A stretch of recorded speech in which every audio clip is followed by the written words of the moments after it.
Meet the गिम्प या ट्युटोरियलमध्ये आपले स्वागत. हे ट्युटोरियल उत्तरेकडील जर्मनीच्या ब्रेमेनमधील रॉल्फ स्टायनॉट यांच्याद्वारे निर्मित आहे. मला जो ईमेल मिळाला आहे त्यासहित ट्युटोरियलची सुरुवात करू.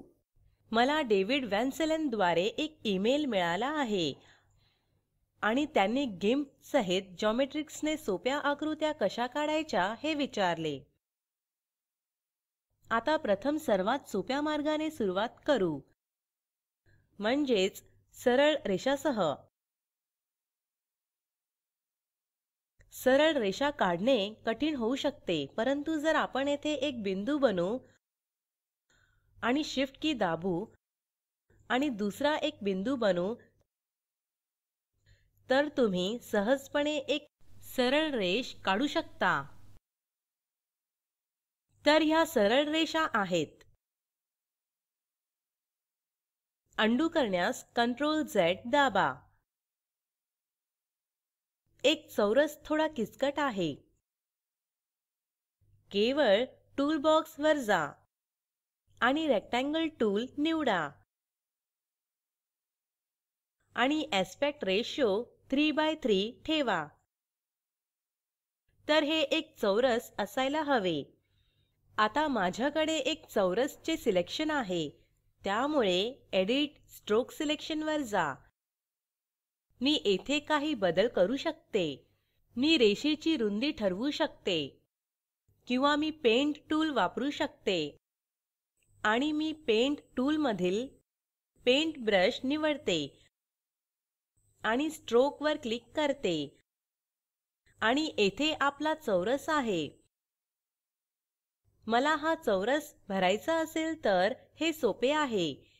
केवळ येथे कलर पॅलेट वर जा आणि काळा रंग चौरस मध्ये ड्रॅग करा. हेच एलिप्स सिलेक्शनने केल्या जाऊ शकते. मी एलिप्स निवडू शकते आणि एडिट वर जा आणि स्ट्रोक सिलेक्शन निवडा. अधिक किचकट आकृत्यांसाठी पाथ टूल निवडा.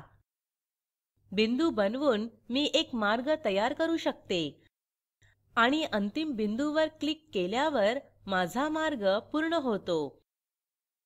नंतर मी येथे एडिट वर जाऊ शकते आणि या हँडल्सना तुमच्या पद्धतीने बदलण्यास सुरुवात करा. तुम्ही याचा सराव करू शकता आणि समजू शकता. हे खूप सोपे आहे.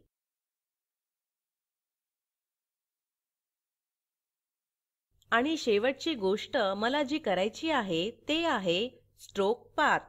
आणि मला तोच पर्याय येथे मिळाला आहे आणि स्ट्रोक वर क्लिक करताच मला एक परिपूर्ण रेष मिळते. ही एक सरळ रेष नसली तरी एक परिपूर्ण रेष आहे. आणि हे या आठवड्यापुरते होते.